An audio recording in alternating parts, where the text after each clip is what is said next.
So, welcome back. So in a couple of weeks, literally, it's 1 year of the band crawl. Really? And Tom, my partner in crime, is finally going to come here and do a band crawl with me. He's never done it. Never asked to do it. Mm-hmm. I've offered a couple times. Nope. And so I wanted to do something different. Right. You know, because Tom's going to be coming, so I'm kind of dressing the place up, right? It's like mom and dad coming to visit. Right. And so I figured instead of sitting on the other side of the room, you got, no couch. I tried to just make a little area you could sit down. And the other thing I'll mention is because it's a local band show, so that's a Psycho Magnets guitar, a Cobalt 27 hat, I've got a Kings County CD and a Hayfire koozie on the wall. If you have something from your band that you'd like me to leave out and around, all about it, let me know. We'll put it on the table, whatever we need to do. Again, it's all about promoting the local bands anyway, but I didn't have a ton of local stuff. So I'll send you some barfly condoms. That would be great. And if you could send me... We don't use them anyway. If you could send me the molds to put them on, that would be amazing, right? That'd be amazing. So, again, I'm thrilled you could do it. And you did bring me the Barfly shirt, right? Yeah. At least we get the logo. We get the logo going. So I'm going to start right off with the thing I always get wrong. So, Barfly. Tell me the lineup. Barfly has keyboards in it. So it's a 5-piece Okay, band. Not Alias with keyboards. It's a 5-piece band. Okay. It is Hunter, myself, Scott Heath on drums. So that part of the band has been getting together over 10 years. Right. About 4 years ago, I want to say it's 4 years, added Roger Butterly on guitar. He's great, by the way. I saw him for the first time when I saw you a couple weeks ago. And then we've had 3 keyboard players. Gina has been in the band going on about a year. Okay. And amazing backing vocals, great keyboard sounds. She gets the hard thing about keyboard players, it's weird. There's only one thing? There's lots. But you bring in a keyboard player and there's lots of keyboard parts in the song. Right. You didn't hear them until they play. She tries to catch them all. It's like, I didn't hear that part when the other person played it, or I didn't hear that part, or and she gets the sounds right. She picks out the right parts and she tries to layer them. It's pretty cool. What I like, because I've seen her with Eden Lane also, right, is Gina is so happy on stage. She's huge smile. She's bopping around. She's just happy to be there, which is awesome. She counters I have resting, and it's not because I'm not happy. It's because I'm always thinking. Well, you're running the band. I'm running the sound. Right. I used to run the lights. I got rid of the lights. Okay. I used to I'm running the sound, making sure everybody's happy with that, and I'm always listening. And I'm always thinking, what's the next song? If we got a song on the set list, but should we sub it out? Where are people going? My brain is always, or is it time for a break? I'm always trying to judge that whole thing, because in my mind, that's kind of, I'm the traffic cop of the band. Sure. I always say I'm the least talented member of the band, and that's you basically, to get a great band, you surround yourself with better people than yourself. And you're set. Right. Right. And then you make your set list better by picking great songs. But that is the Barfly lineup. Then is going to be Gina, Scott, Hunter, you, and did you say it was Roger on guitar? And Roger on guitar. Okay, that's Barfly. That is Barfly. Now, we do sub people out, but if we're playing as Barfly, you're going to have a keyboard player. We're going to play the Barfly songs. Okay. I mean, Roger has a job that takes him out of the country for a week or two at a time. I've got 3 good backup guitar players. Gina is in Eden Lane. It does Eden Lane. Yep. She also worked in Judy's Heart tribute. So if they have a Heart tribute gig, I have a backup keyboard player if we have a Barfly gig. So it's not a big, it's not going to hurt us. We have, everybody has the set list that we can do. That's awesome. And it's not going to hurt, I mean, it's great when all 5 of us there, because Roger does sing 4 songs. Yeah, he sang while I was watching you guys. And it gives us, even though Hunter's got a great voice, it does break it up a little, because when you get that other voice in there, it gives Hunter a rest and it gives the crowd a rest from Hunter. And thinking out loud, not even thinking about this until now, you've got Glenn Bailey when you do Tribucon. Yeah. You have Hunter when you do Alias and Barfly.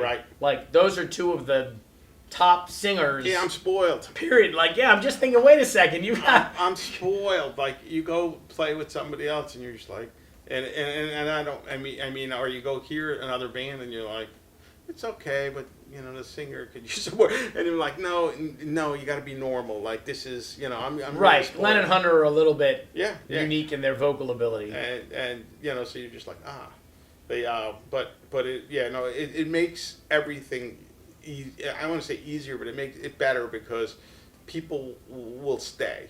People are going to stay and watch you, even if you pull a weird song out of your list and play it. People are going to stay because they want to see what the next song is. Oh, 100%. Yeah, 100%. And so you and Hunter have been together the whole time? yeah. There was a 1 year window where Barfly disbanded, and Hunter went to a band. Scott went to a band. Kanan went to Psycho with you. Oh, so it's that long ago. And I was in Fat Lip at that time. I remember that band. Yeah, and we came back together it was about 8-9 months, and we all came back together. And but yeah, Hunter and even Scott took 6 months off, but Scott's back. And but Scott was never out of the band. Scott was always in the band. We knew he was taking a break. And so now you're doing Tribucon also. I'm in Tribucon. So that's you, Sterling, Glenn, Dave Lauber, Brian Cadillac, and Mike Jones. Oh, Mike Jones is in Mike there. Jones, yeah. I did not know that. Yeah, and so it was, Glenn had the tributes before. Yep. And Dave Lauber pulled me in, and it was the first tribute we did in Tribucon was Bad Company with me, Mike Jones, Glenn, and Dave, and then Styx. And that we brought Sterling, and they said, a keyboard player, and I brought Cadillac in. So Lauber brought me in, I brought Cadillac in. It's just a trickle through. And Sterling and Glenn had already had the Styx thing discussed, and the Bad Company was just something to open for Styx. Sure, it was yeah. like where you needed two bands. And but now it's more. Now it's 8, right? So now it's Bad bands. Company, Styx, Foreigner. Hold on, I knew 4 last time. Journey, and that's where I get stuck. After Journey, we did REO Speedwagon. Then we did Loverboy. Okay. Then we did Boston. Okay. Scorpions. And the Scorpions. Thank you. Glenn I should have used remembered to do the Scorpions before. Before that, with Big City Nights, and Glenn's voice for the Scorpions is amazing. Now, does everyone dress the part? We do not. So we call it no wigs, just music. Or it's basically no wigs. Not even Glenn. Glenn doesn't dress the part anymore either. No. In Scorpions, he might put the hat on just because he has it. But we don't dress. We don't look like anything like the guys.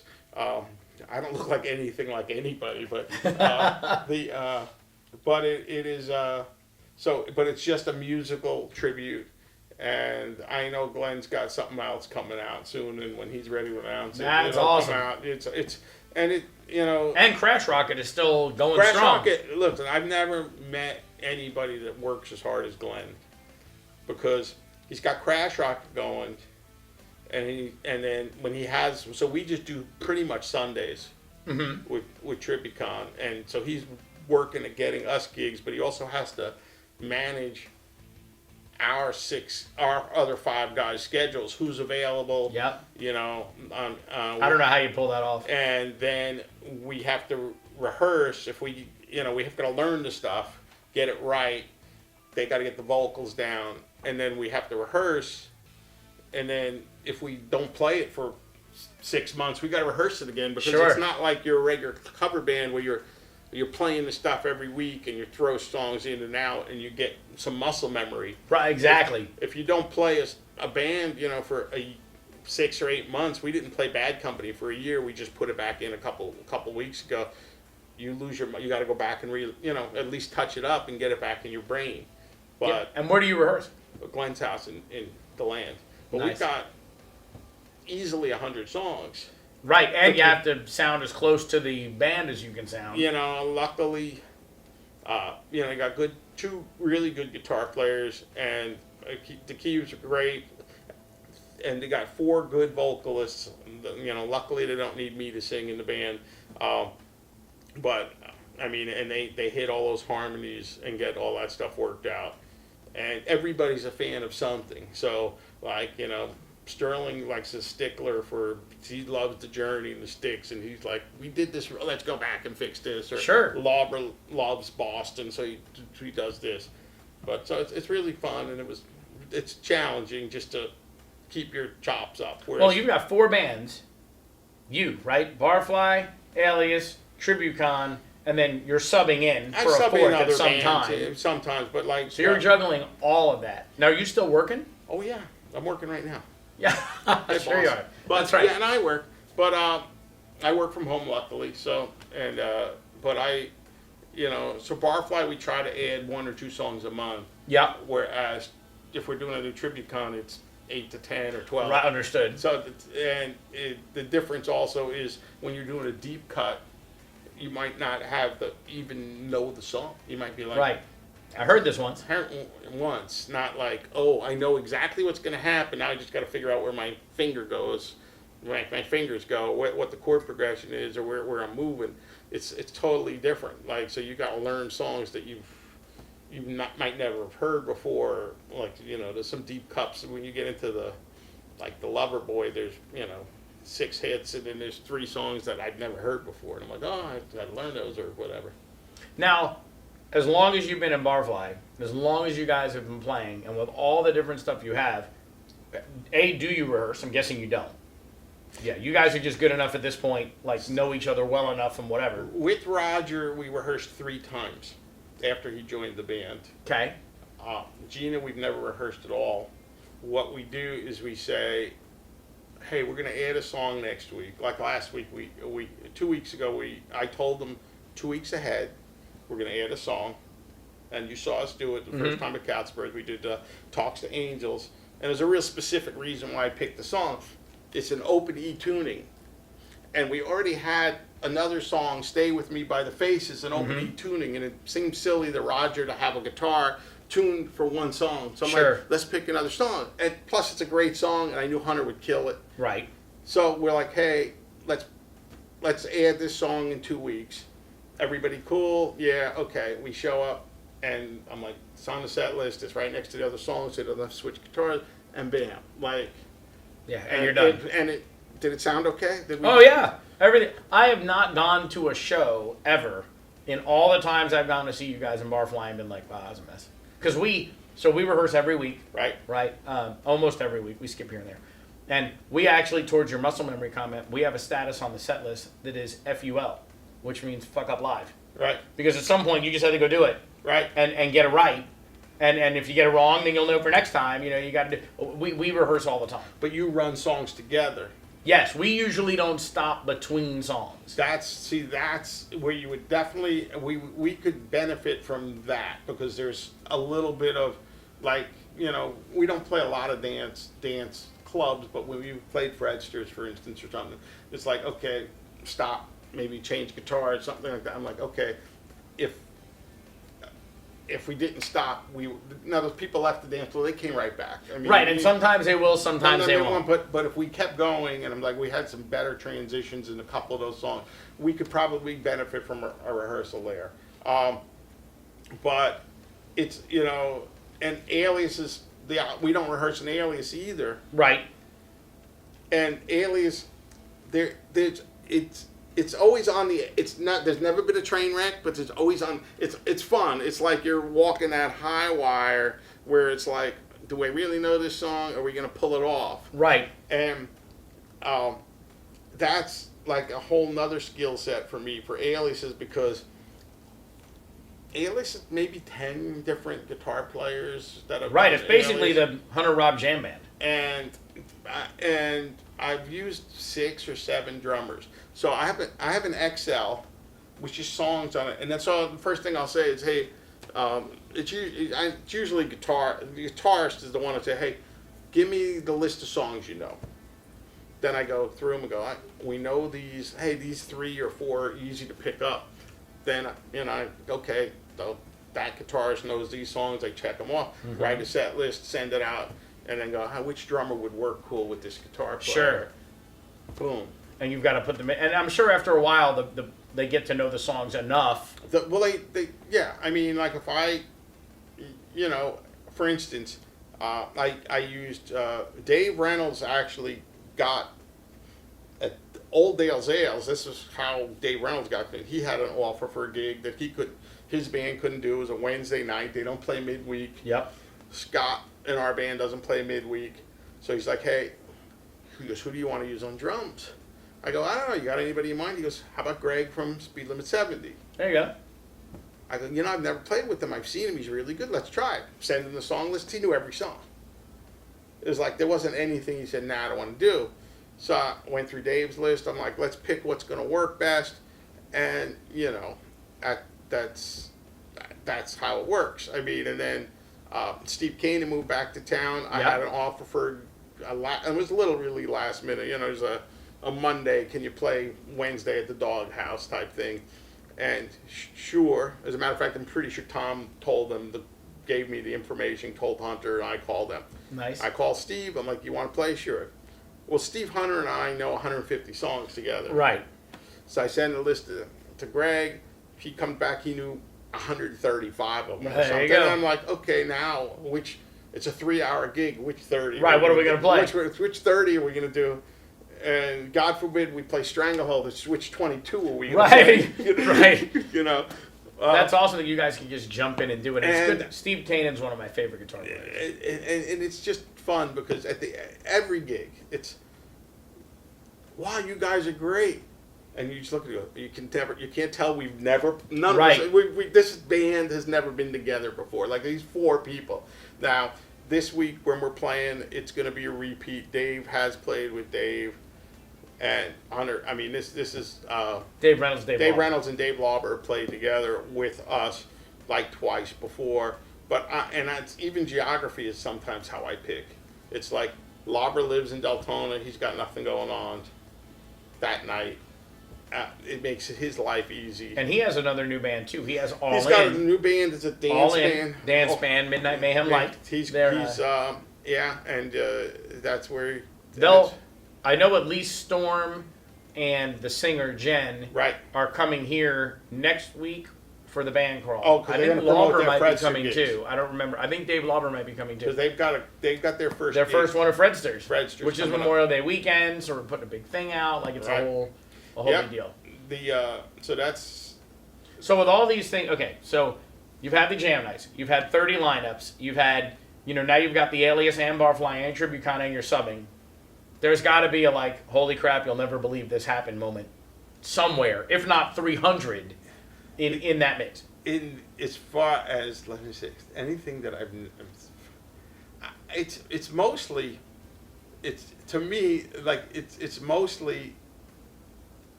this one's pretty good. The stuff that after you've done it a long time, you're like, not much surprises you. Sure. And the funniest stuff is the stuff we're saying to each other on the stage, or I'm saying usually. I'm usually pretty self-effacing to us, or I'm putting Hunter down or something. Usually, it's usually that way. But we used to play in the old version of Barfly. We used to play Blue Jeans in a pop band. Okay. Okay. And and that was a honky tonk. It was $1.50 tequila shots. Okay. And we're drunk from the first set when we go in there. But we're playing, and this guy sitting on his chair rips off his wooden leg and starts waving it above his head. And and we're just like. And what do you do with that? Okay. He goes, any Skinner? And I said, I'd play, give me 3 steps, but you can only do 1. I mean, but we've had a lot of fun moments. We have now become the official band at Castleberry's to get drunk with. I think. You guys were doing okay the night I came out there. It is. But we keep it together, and we're like, we toe that line. We're fun. We take the music serious, but not ourselves. Which makes sense. It's like we're not rock stars. We're not. We don't put on airs or anything like that. It's just we have a really good time, and we really enjoy the music we play. It does, we get to do there's a lot of finesse. The music is like Barfly. If you've not seen the new version of Barfly, I say it's FM radio rock from the late 70s, early 80s. Yeah. Toto, Journey, Foreigner, stuff with keyboards, sticks. I found it interesting that you mentioned earlier about the dance floor, because more and more you're hearing clubs care. Right. They didn't. When we started doing dance because nobody was doing it. Right. And we had to fill a hole. Right. You can't start a new band and decide you're going head to head with Barfly, Skin Deep, and My Gen on classic rock. You're wasting your time. You can't start a new band and decide you're going to go head to head with anything Jet Decker or Rocketfly do on the 80s scene. Right. It's too big a ramp up. Right. Those guys are all entrenched. When we started, it was, we're going to do dance. So nobody's doing it. Right. And our whole thing was keeping the dance floor full. Right? That was our whole thing. If they're dancing, then they're getting thirsty, and then they're drinking, and then they're eating. And nobody else cared. Even the clubs didn't care. Mm-hmm. And now, even with you guys, I'm hearing more and more venues that are like, well, if people are just sitting there the whole night, then you don't have to keep them dancing all night. But it's interesting that there seems to be a little bit of a shift. And now they're like, no, we want to see people dancing and having fun, because they're going to advertise their venue as look at the great time everybody's having. Absolutely. So while we play rock music, everything is almost danceable, or it's iconic and it's sing-alongable. Like it's one or the other. One or the other. Sing or dance to it. Sure. Sing to it or dance to it, and it is like I had one of the club owners actually pull me aside. Chris the Alley pulled me aside. He introduced me to somebody. He goes, "This guy's band, when people come see him, nobody leaves. They stay the whole night because they want to see what they're going to do next." Right. Because we pulled some tunes out, that they. Well, you did "Stairway to Heaven" at Castleberry's. I haven't heard anybody do that in years. So when we brought that back, we brought that into the band, and I was like, "Look, we got a keyboard player, we got a guy that can sing. When you need to do it." I said, let's try it. I played it when I was 13, so in my friend's basement. That's about as far as it got. And Hunter's like, nobody's going to want to listen to this song. They loved it when you did it at Castleberry's. We premiered it at Post Time, I want to say, right after the first time we kind of came back from the pandemic. And he's like, and he even apologized, because I know you people got a standing ovation. There you go. And you got to remember, certain songs, it seems like everybody plays them, so nobody plays them. Right. And then they're gone, because everyone decided everybody's playing it, and then you bring it back, and we hear Jesse's Girl every weekend. Right. Crowd doesn't hear it every weekend. Yeah. So I think it's smart to go back and pull songs that you're like, this was huge, let's see if it still is. Yeah, and it was almost we pulled it out to see if it would work, and it worked, and so now I try to shuffle it in and out, because you can only put it at the end of a set, right? So you only got 3 or 4 of those at night, and we have a lot of those songs. We do "Dream On" by Aerosmith. We do "Come Sail Away." We do "Sister Christian." We do a lot of these great big songs. "Maybe I'm Amazed" by Paul McCartney. So when you're doing these great big songs, where do you put them in the set? They can't be back to back. They can't be back to back. Right. They can't be. So you're just like. So, I try to rotate them. The really cool thing about Barfly is that in 10 years, we've never used the same set list twice. Yeah, you just make them every week. I make a new one every night. Yeah. And we also never get through it. It's never, we're always skipping songs, and we're subbing songs out. We take requests. So poor Carol on our side, she has the Starship Enterprise. Yeah, right. She's got the 2 keyboards with 300 effects, and we make the set list in advance. Right. Because Carol loads it in without fail, at least the last set, if not during the night. I get on the in-ear and I'm like, play this, play that. And poor Carol has to be like, and get her sounds together, get a program. But we're the same way. We also always have more songs on the set list than we're actually going to need. Yeah. And so there's always 5 extra at the end of the night anyway. Traders this weekend. Mm-hmm. That is 45 minutes straight, and then a half an hour off from 9:30 to 1:30. So it's fine. And so it winds up being 4 sets, but we wind up doing 45, and then 30 off, 45. We always have an hour per set worth of music, whether I try to or not. Right. And then we just have to say skip that, do that, and I wind up with a list of extras that I write on the side. Right. And I watched you guys at Castleberg's when I was there. You looked down at the set list, and somebody came up and they asked you for a song, and you're like, "We'll do it now." Yeah, and you just jumped in and did it. I don't remember which one it was. The answer to this is probably no. At this point, is there any venue you don't play that you want to play? Yeah, it's a couple. Where? I want to play Dexter's, Lake Mary, and You don't play Dexter's? No, and it's more on me because I'm really lazy. Like I do need to call them and say, hey. I mean, it's the whole. So I say this. For me, it's easy to play music. The hard thing is selling it, and it's hard. Right. The hard thing is getting because the rejection thing. Unless you're a salesman and you're used to getting rejected all day long, like it's almost like I wait for places to. So I want to do that. We want to do Traders. There are a couple of the other places I got my foot in the door. I'm waiting to hear from, but Traders or one of those places over there. We play no East Volusia County venues right now. We need 1 or 2. Now I try to keep everything fairly close, just because I got people in Winter Garden. I got you have a base, but there's a couple other venues I'm talking to. They see our video, they want us. It's just a matter of working us in, and and it's kind of a never-ending battle, right? So we work with some. I own a marketing firm during the day. We work with some venues, and venues hate booking bands. Right. They get 500 calls a day. Everybody's the best X in Central Florida. Yeah. And they hate booking bands. But because of that, the bands have a really hard time booking because neither side really wants to deal with it. It's so you know what I mean? So like it's this circle. So if you're running, I'm going to say Cafe Morano's, for instance. You're running a restaurant that does an amazing amount of volume. He's got a lot of stuff to do. He needs a decent band there. But the last thing on his mind is I'm going to book them. I want to book them. Like, I want to take the time to book the bands. Right.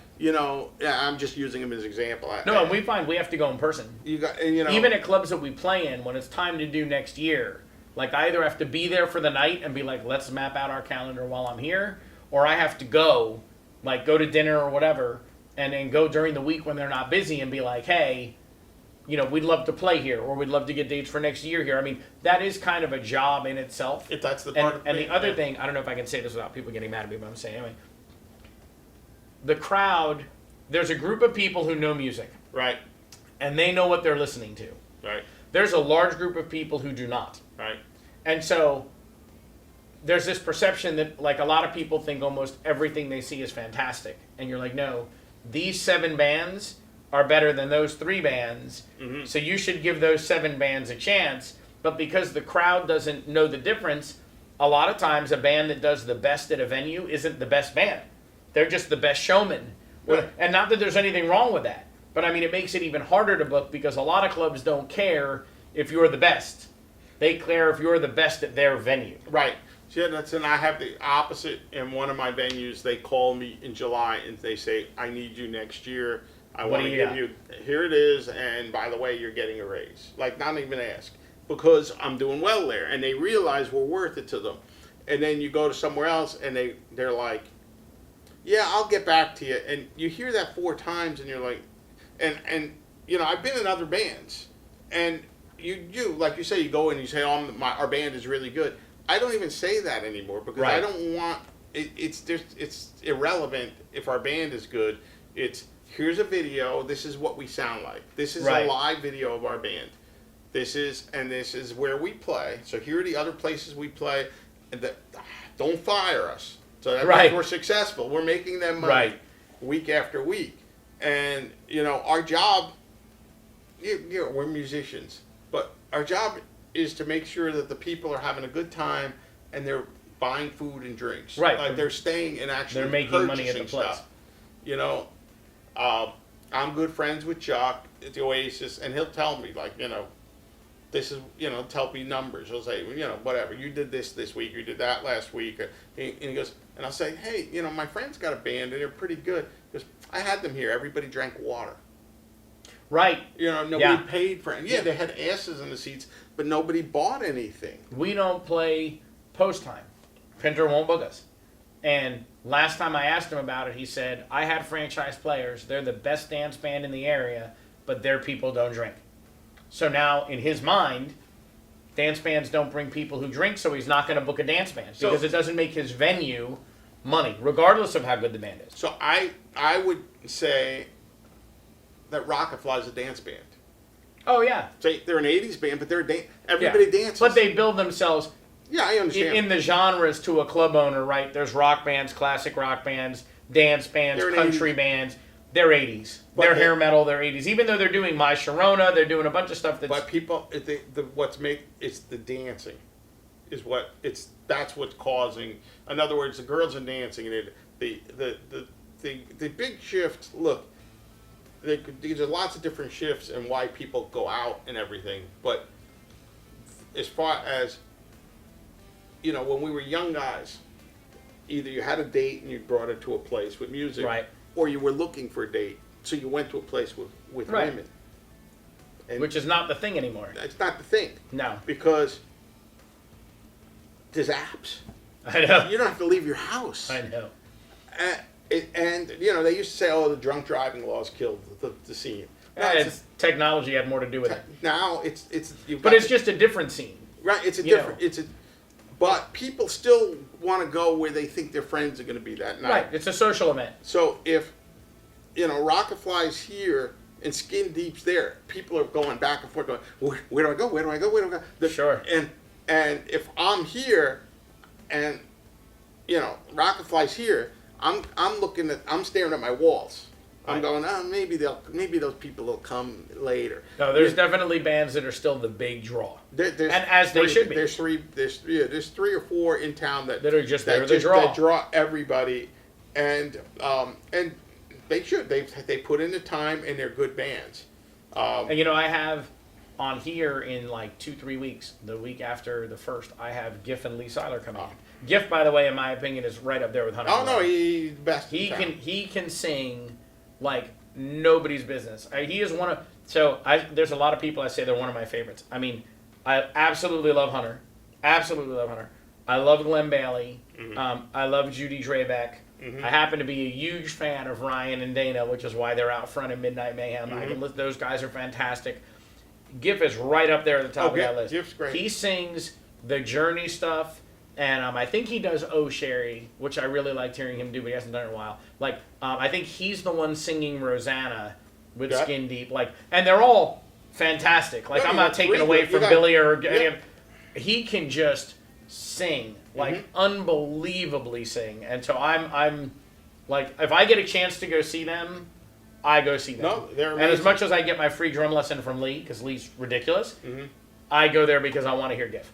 Every single time. They're great. My Gen is super. My Gen's awesome, and that's another band know that if they're here and Skin Deep's here and Rocket Fly's there, you better not be in the area. Yeah, you better. You better not be in the area because they're all going to be. But again, they've built up a 30-year, a 15-year following, right? And now that social hour, all their friends are going to be at one of those 3 shows, and so they might hop between them. Right. But I feel like it's our job to a degree. So. We're friendly with the crowd. Right. But I don't think the crowd comes to see Midnight Mayhem because we're friendly with the crowd. No. The crowd comes to see Midnight Mayhem because they want to dance. Right. And so our persona beyond being friendly doesn't matter as much as, say, Barfly, where when I went to see you at Castleberry's, it was a family environment.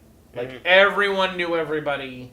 They all came up on a break and you knew them all and Hunter knew them all and Scott knew, it was those guys came to see you not only because the music is amazing, but because they're going to go hang out with their friends that are also great musicians. Right. So in your case, it matters. I feel like Skin Deep has that. I feel like Rocket Fly has that. But they're also, their music is now good enough and they're a reputable enough band that people will go because they want to hear 80s hair metal from Rocket Fly, or they want to hear the stuff they'll never hear anywhere else from Skin Deep. Right. They want to hear Rosanna. You know, Right. they want to hear that. You know, so it's a very interesting mix, and the scene's definitely changing. But you guys have stood the test of time. There's like 20 bands that are here, and they're going to be here until they decide they don't want to do it anymore. Yeah. And I'm kind of interested. I probably shouldn't say this either. I'm kind of interested because some of these bands are going to stop. Like, Eventually, it's yeah. you're gonna stop. You're gonna be like, okay, I can't do it anymore, or I don't want to. I'm lose a 60 years member. old. Yeah. I don't want to keep doing it. You know, I'm interested to see, you know, the next tier, right? Like Cobalt's gonna be a next tier.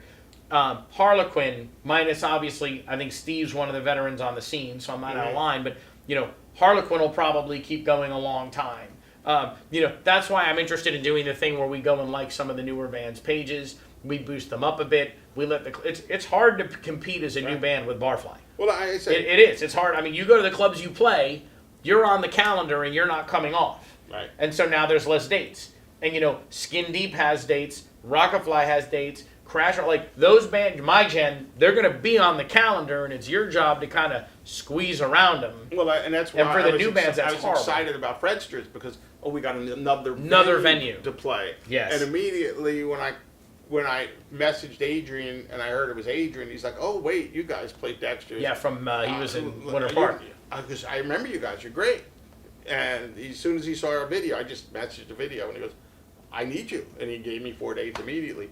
The you know, I always, and I have this conversation with other people. The crowds that comes to see us is all, and this is, and that is probably not true at Traders, but most, because Traders is almost, I wouldn't say touristy, but it's in that. It's a beach town. It's a beach town. Sure. Most places, if you look out in the audience, everybody's 45 and up. Right. So the crowd is also gonna age out. But what's interesting is, so we play a lot of, obviously, we're dance. Right. So we're playing 24 Karat, you know, Gold by Bruno Mars. We're playing dance. Right.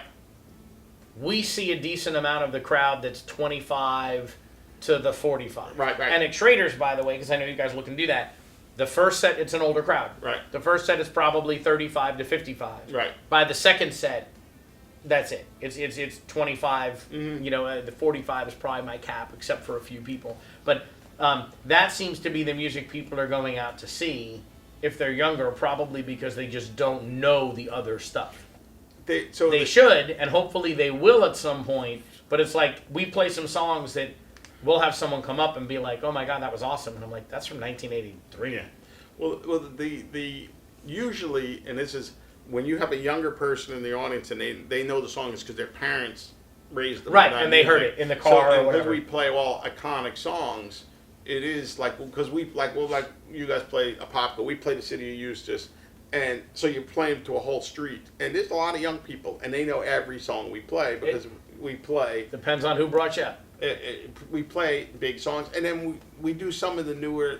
I mean, the newest stuff like we do Adam Lambert, we do Maroon 5, we do some of that newer dancey rock stuff. Sure. We try to make every song. I mean, it's either danceable or iconic, but it's like, you know, when we go to add a song, it's to me there has to be a reason to add the song at this point in Barfly.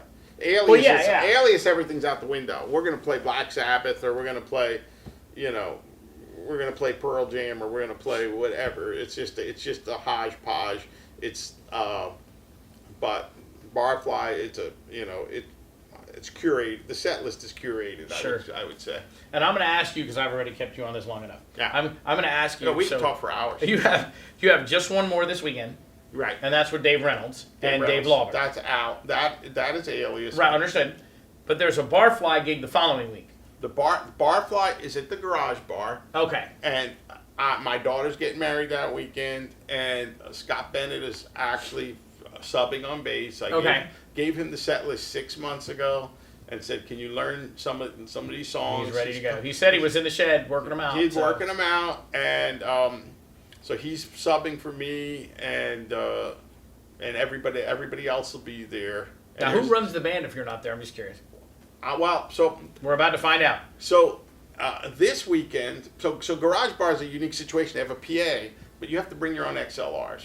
So when we play this we actually, Barfly has a gig that's not on our calendar. We're playing a Saturday night, a birthday party at the American Legion in Mount Dora. Okay. When we play that gig, I'm hand delivering set lists for the following week, and the XLR cables are being left. And I'm leaving with Gina because Hunter will forget them. Hunter's, No, I feel like Gina wouldn't forget him. Gina won't Gina's forget organized. them. She'll keep them in her. She'll keep them in her car. Hunter, they'll wind up somewhere. So, But not at the gate. Not at the gate. So the funny thing, Hunter, I've replaced 4 or 5 mic stands, two tambourines. I always have a backup microphone. That's because something's been lost. I used to bring an extra monitor because he carries his monitor. Because my whole band, my PA fits in my little car. Everything Right. fits in my. So I got this all down to a science. But that's kind of my job because I'm like the band mom. Right. You're a band leader. Well, de facto. Look, if you're doing the booking and the making sure everybody has what they need and doing the set list, then you're the band leader. Or call it what you want, but The checks get written to me too. Yeah, so I guess There I do the you go. taxes thing too. right. So, well, I appreciate you Hey, stopping in and thanks. doing it. This was awesome. That You was get to awesome. be the first one in the new. I'm getting this ready I'm for breaking Tom. it in. I'm breaking it in. Yep, 2 weeks from now, I have Tom Cook on. Next week, I have All In, and I know I'm getting Dave Lauber and I'm getting Dave Storm, which is gonna be awesome And because Jennifer, the sleeps. and yet they asked me today about directions for Jennifer, so I don't know if the whole band's coming. I'm gonna sort that out. But they'll be here next week, and then the following week is 1 year, and Tom wants to do it with me, so that's gonna be Awesome, really man. cool. Thanks a million for doing it. Hey, thanks. I'm gonna get out and see you guys as soon as I was there 2 All right. weeks ago. As soon as we're not playing when you're playing. All right, man. So have a great weekend of local music. We'll see you real soon.